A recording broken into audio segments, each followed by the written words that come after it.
of the reasons modern medicine is so off base with magnesium is how they test it, and have been testing it for the last few decades with blood tests. Blood tests do not yield very much information about magnesium. Why? Because the body controls the level of magnesium very rigidly. If the magnesium in the blood drops just a little bit, you're going to have a heart attack.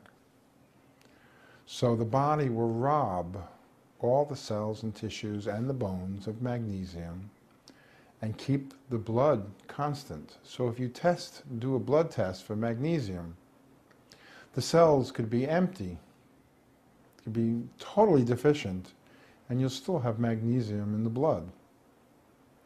So blood tests are not the correct way of diagnosing. They're wasting their time, and they're basing their assumptions of medicine on something that's erroneous. They're not educating doctors to this reality. I had a very interesting experience a few weeks ago. My son's doctor, a homeopathic doctor, recommended he go to see a cardiologist. And I noticed that the doctor did not ask one question that would highlight or illuminate the possibility that whatever problem he was having could be from magnesium deficiency. He didn't conceptualize it, didn't ask a question, and then recommended a series of tests without checking out the most fundamental part. What I say to people is, if you're eating white rice, white bread, or white sugar in any kind of quantity, you don't need a test. You're guaranteed, at a higher state of probability than any test will yield, that you're magnesium deficient. And you need to supplement with magnesium.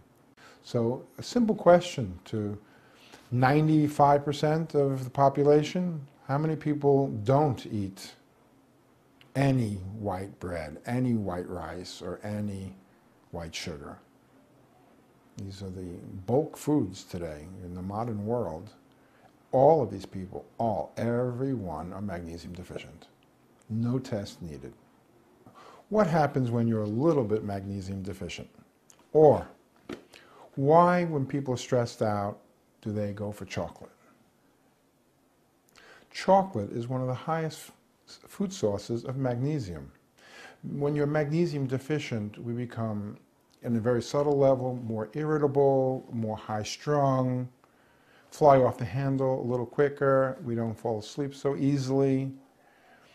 Going into more significant deficiencies, we're talking about depression. Magnesium is one of the primary substances for treating depression.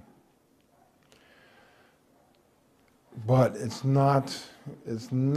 eating chocolate is not the answer.